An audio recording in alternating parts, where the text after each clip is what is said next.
우리 구주 예수 그리스도로부터 오는 은혜와 평강이 수요 예배로 나오신 여러 성도님들과 항상 함께 하시길 주님의 이름으로 축복드립니다. 전후자고 계신 분들하고 한번 인사해 주시기 바랍니다. 예배의 성공자가 되십시오. 예배의 성공자가 되십시오. 아멘.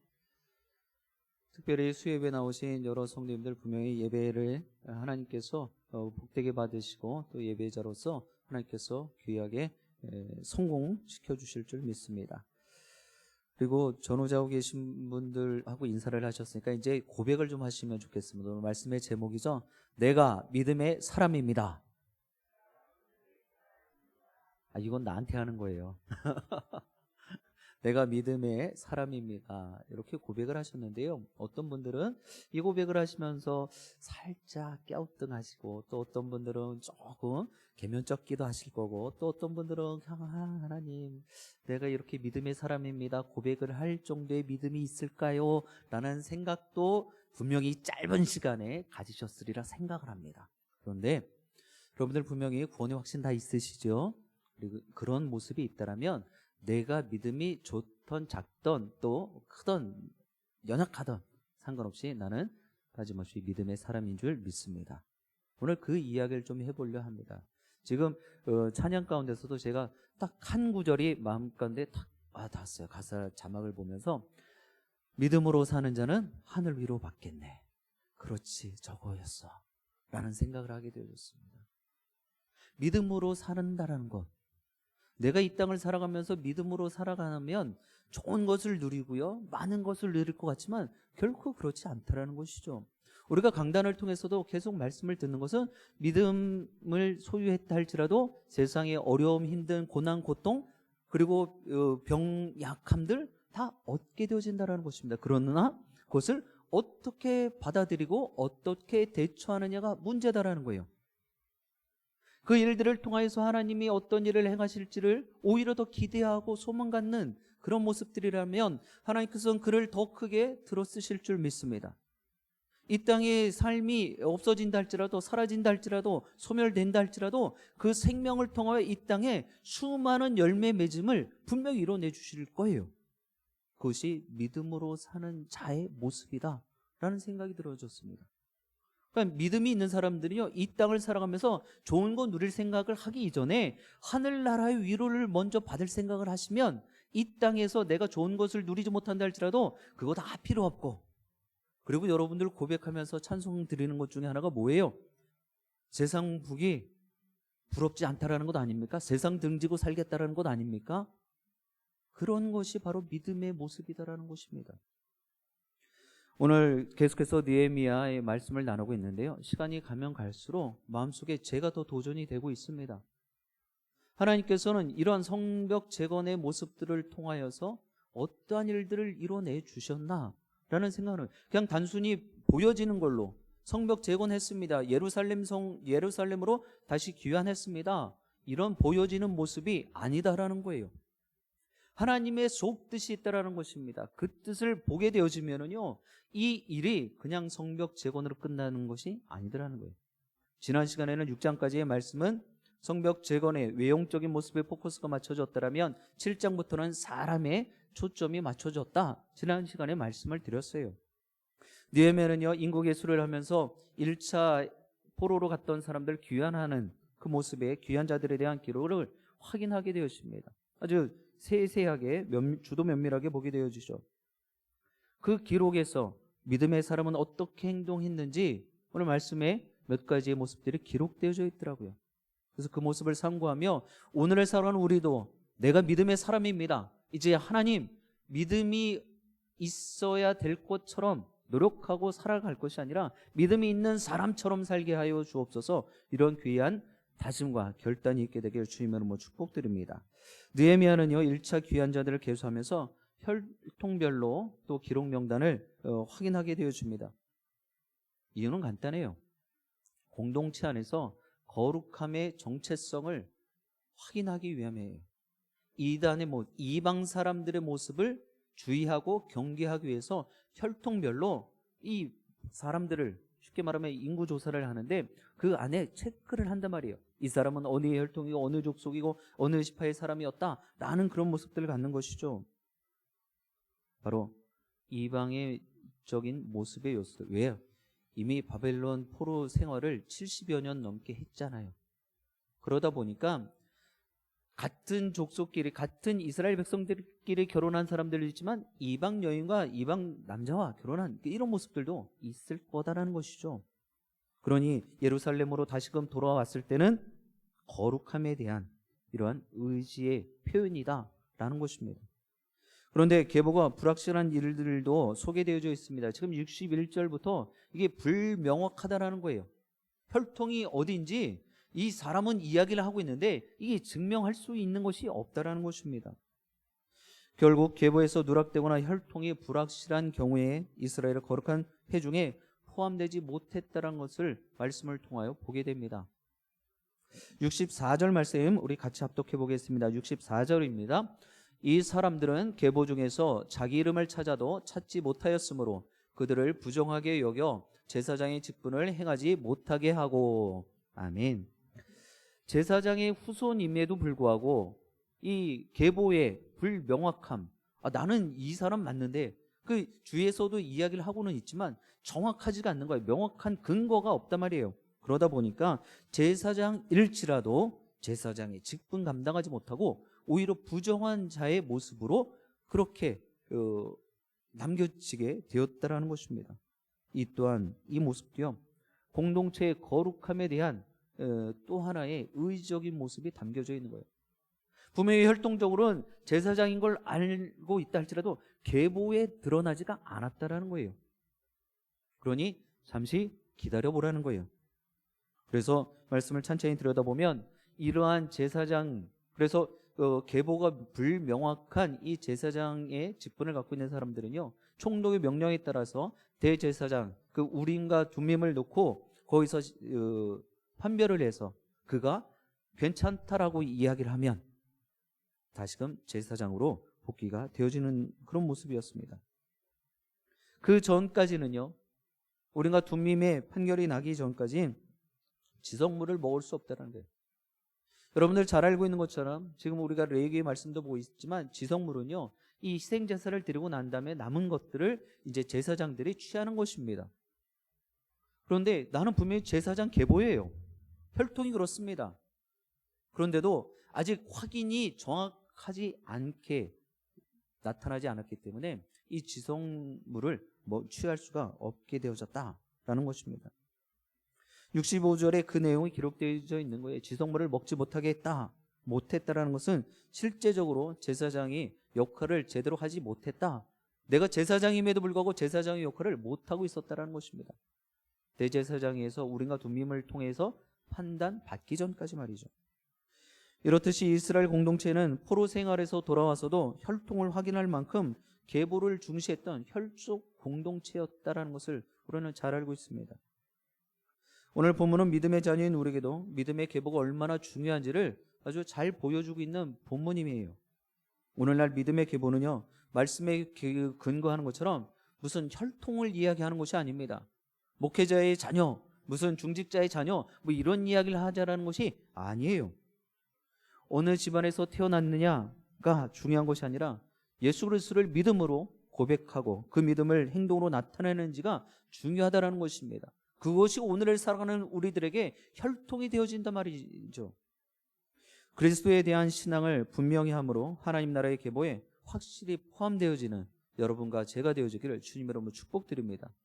여러분들 잘 아는 것처럼 구원의 확신은요, 구원받는 것은요, 내 공덕과 내 선의가 아니잖아요.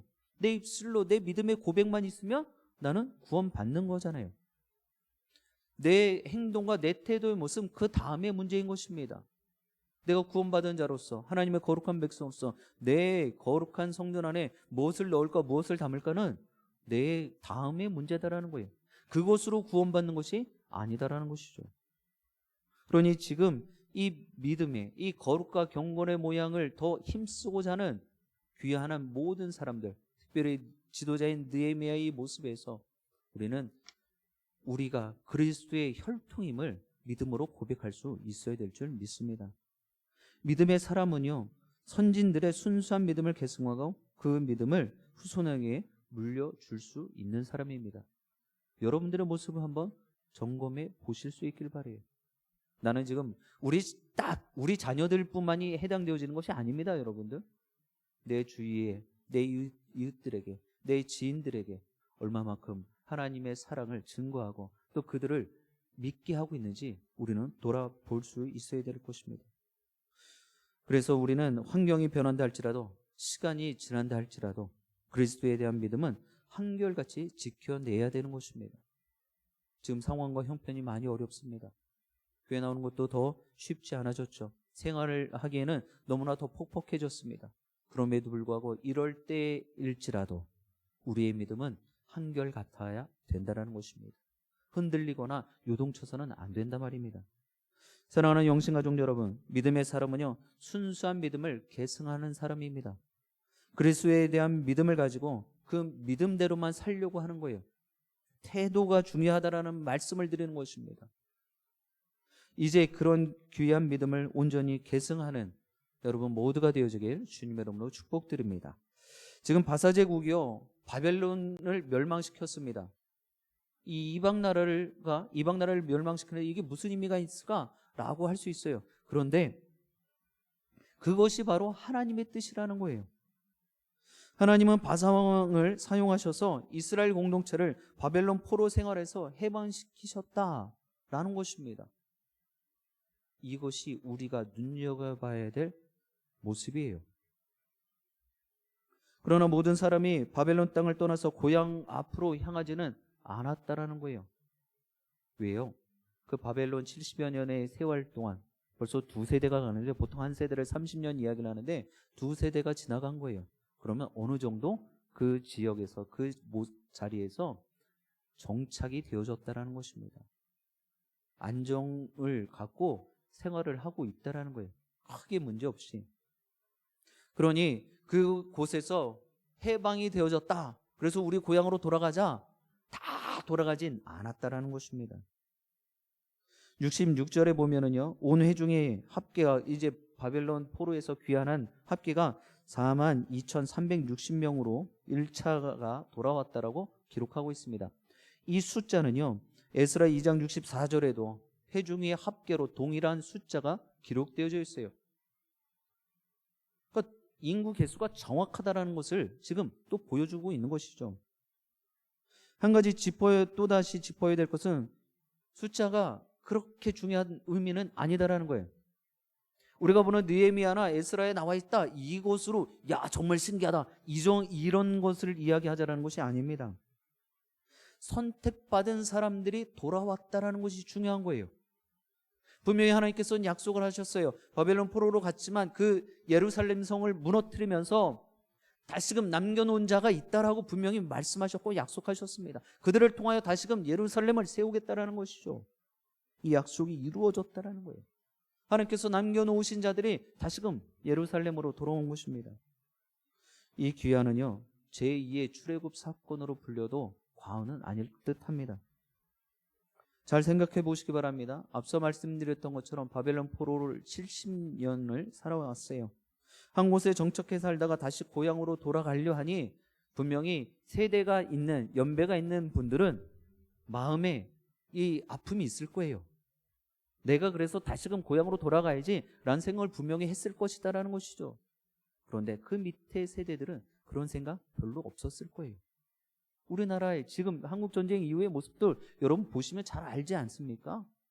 어르신들은 웬만하면 통일을 무조건 해야 된다는 생각을 갖고 계실 거예요. 근데 밑으로 내려오면 내려올수록 그 통일에 대한 겸이 점점점 희박해지더라는 것이죠. 왜요? 북한에 가서 살아본 적이 없거든요. 북한 사람을 제대로 만나본 적이 없거든요. 지금 이 바벨론 포로로 살았던 이 70년의 시간들이 바로 그러한 모습과 흡사할 수 있다라는 생각이 들어졌습니다. 더욱이 만약에 그렇게 고향으로 가야 되겠다라는 생각을 했던 분들도 많은 고민을 했을 거예요. 왜 그럴까요? 안정된 삶의 터전을 포기해야 되잖아요. 70여 년 동안 읽어낸 것들이 있을 건데 분명히. 그러나 바벨론에서 귀환한 이 42,360명은요 하나님 앞에서 믿음으로 결단하며 평안한 생활 터전을 떠났다라는 거예요. 이것이 믿음의 사람의 모습이라는 것입니다. 우리의 삶은요, 선택과 결단의 연속이다 해도 과언은 아니죠. 오늘 이 수요예배 자리에 나오실 때 분명히 선택을 하셨고 결단을 하셨으리라 생각을 합니다. 쉽지 않은 문제예요. 우리들에게는 너무나 기쁘고 감사하고 기대가 되는 일이지만 이 자리에 나오기 위해서 막 몸부림치는 분들도 있으실 거예요. 그러다가도 풀썩하고 주저앉죠. 왜? 선택을 하다 보니까 또 인간적인 생각, 저기 가서 하느니, 내 발품 파느니, 내가 영상으로, 핸드폰으로, 텔레비전으로, 컴퓨터로 보고 하나님 저 왔습니다 하고 도장 한번 쭉 찍고 가면 되겠지. 뭐 이런 생각하실 분들도 있을 거예요. 중요한 것은요, 우리가 매 순간마다 하나님의 뜻을 묻고 하나님이 명령하시는 대로 선택하고 결단하는 것이 바로 믿음의 사람으로서 보여야 할 순종의 모습이다라는 것입니다. 이 사실을 결코 잊지 않게 되길 주님 여러분 부탁드립니다. 이 모습을 생각하니까는요, 이 믿음 하면 또 생각나는 사람 있지 않습니까? 창세기 22장의 아브라함의 모습이에요. 이 아브라함의 믿음을 한번 생각해 보시기 바랍니다. 하나님께서는 다짜고짜 이렇게 말씀하시죠. 너는 너희 고향과 친척과 아버지의 집을 떠나 내가 내게 보여줄 땅으로 가라. 밑도 끝도 없이 이렇게 말씀을 하시는 겁니다. 아무리 믿음이 좋은 아브라함이 또 아무리 여러분들의 모습일지라도 정말 갸우뚱되지 않겠습니까? 당황스럽지 않겠습니까? 내 삶의 안정적인 모습들을 다 내려놓고 어딘지도 모르겠지만 하여튼 내가 명하는 대로 가. 그러면서 하시는 말씀이요, 정말 또 이게 이해가 잘 안 되는 부분일 수 있는데요, 그러면서 하나님께서 큰 민족을 이루고 이름을 창대케 하시고 복의 근원이 될 것을 약속하십니다. 그냥 나를 따라서 오면 내가 이렇게 해줄게 라고 약속하세요. 근데 여러분들 생각해 보시면 큰 민족을 이루고 이름을 창대케 하고 복의 근원이 될지라, 이 가시적인 생각이 드십니까? 복의 근원이 아니라 오늘 말씀에도 드라크마가 나오는데 뭐 한 10,000드라크마를 주겠다, 뭐 최소한 뭐 얼마를 주겠다, 땅을 뭘 주겠다, 아니면 양을 얼마를 주겠다, 이렇게 눈에 보여지는 것들이 좀 있으면 생각이라도 좀 한번 할 건데 주판을 튕기면서, 그렇지 않습니까? 내가 지금 소유하고 있는 것보다 좀 더 주시나? 이런 것 계산해 볼 수 있는데, 이름이 창대케 될 거고 큰 나라를 민족을 이룰 것이고 복의 근원이 된다는데 이걸 어떻게 믿고 떠나냐 말이야. 근데 선택했어요. 그리고 결단했어요. 그 모습이 4절, 이 창세기 12장 4절에 고민이 하지 않고 나온 모습, 태도가 기록되어져 있어요. 우리 같이 한번 읽어보겠습니다. 이에 아브라함이 여호와의 말씀을 따라갔고. 아멘. 하나님께서 뜬구름없이 너 내가 명령하는 땅으로 가라, 가봐 라고 이야기를 하시면서 내가 이렇게 해줄게, 약속하마 라고 이야기를 했더니 이 아브라함이 받는 모습이에요. 태도예요. 이에 아브라함이 여호와의 말씀을 따라갔고. 여러분들 믿음의 사람은요, 태도가 중요해요. 자세가 중요하다는 거예요. 하나님을 믿긴 다 믿어요. 안 믿는 사람이 어디 있어요? 최소한 예배하는 우리 모두는 다 하나님을 믿습니다. 그런데 예배하는 이 모습 빼고 삶의 모습의 태도가 중요하다는 것입니다. 매 순간마다 무엇을 선택하냐 말이에요. 내 인간적인 유익이요? 아니요. 그 선택하시면 안 된다는 거예요. 믿음의 사람은 하나님의 뜻, 하나님의 말씀을 선택할 수 있어야 된다는 것입니다. 지금 느헤미야의 말씀을 보면서 느헤미야 5장에 6월 한 중순경인 것 같아요. 중순경에 이러한 제목으로 한 느헤미야 5장 말씀을 나눴습니다. 태도를 바꿔야 위기를 극복한다. 태도를 바꿔야 위기를 극복한다는 거예요. 자세가 그만큼 중요하다는 거예요. 여러분들 이 자리에 예배자로서는요, 누가 어떤 모습인지 어떤 태도인지 잘 몰라요. 다 거룩해 보이고 다 경건해 보여요. 그러나 삶의 자리로 들어가 봐서 우리 신앙 공동체 안에서 여러 가지 사역들을 감당하면서의 그 모습들, 그 자세, 그 태도를 보면 저 사람이 정말 믿음이 있는지, 저 사람이 정말 하나님과 함께하는 동행하는 사람인지, 야곱 같은 사람인지 이게 보여진단 말이죠. 그 보여지는 것은 무엇 때문입니까? 하나님의 뜻에 하나님의 말씀을 선택하고 그것을 결단하며 따라가는 사람이 보여진다는 것입니다.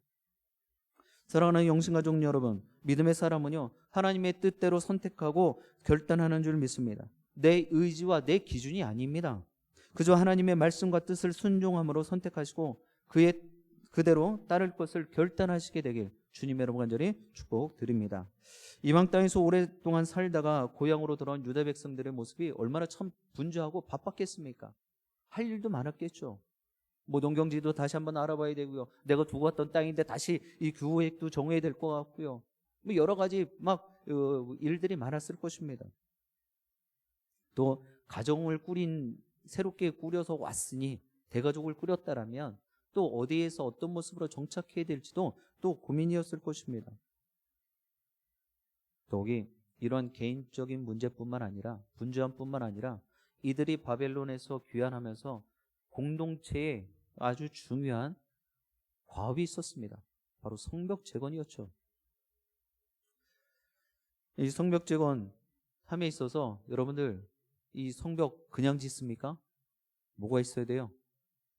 많은 인력이 필요하고요. 그 다음에 금전적인 그 물질이 필요한 거였어요. 그런데 오늘 말씀이 천천히 중반부부터 들여다보니까 여기저기서 이 모양 저 모양으로 십시일반 하나님 앞에 귀한 것들을 바치는 모습을, 드리는 모습을 보게 되었습니다. 근데 귀한 모든 사람들이 이 예물을 드렸냐? 하나님 앞에 구별하여 바쳤냐? 그렇지 않다라는 것입니다. 성전 건축을 위해서 또 그 성전 안에서 필요한 모든 공동체가 같이 가져야 될 모습들의 예물을 구별하여 드린 일들이 또 따로 있다라는 것입니다. 백성들이 자발적으로 예물을 드림으로 성벽 재건을 위한 경비를 채우게 되어진 것입니다. 우리 70절 말씀 같이 합독해 보겠습니다. 70절입니다. 어떤 족장들은 역사를 위하여 보조하였고 총독은 금 1000드라크마와 대접 50과 제사장의 의복 530벌을 보물 곳간에 드렸고. 아멘. 지금 드라크마 이야기를 하면 우리가 지금 그 가볍게 이해를 할 수 있는 것은 하루 노동자의 품삯이다 라고 생각을 하면 됩니다. 그러면 1000드라크마면 적지 않은 금액이죠. 그리고 밑에 보면 또 어떤 귀족은 10,000드라크마도 냈다 이렇게 말씀은 기록하고 있습니다. 그러니까 누가 뭐 내십시오, 뭐가 뭐 하십시오 이렇게 나누십시다, n분의 1 합시다 이런 모습이 아니라 내 마음에 감동이 되어졌고 내 받은 은혜 생각해 보니 이만큼은 드려야 되겠다라는 마음이 생겼다라는 것입니다. 세상에서도 이런 모습들이 보여지죠. 여러분들 돈이 아무리 넉넉하고 많이 있을지라도 다 기부하고 더 나누어 쓰고 다른 어려운 사람들 돕는 것이 아니다라는 것입니다. 오늘 본문에서도 똑같은 모습이에요. 지금 우리가 좀 천천히 들여다보면 물질이 아무리 많아도 하나님이 주시는 감동과 감격이 없으면 마음에서 우러나오는 감사의 마음이 없더라면 예물을 드릴 수가 없다라는 것입니다. 하나님은요 자발적으로 감사의 예물을 드리기를 원하고 계십니다. 그리고 그 예물 드리는 사람을 찾고 계십니다.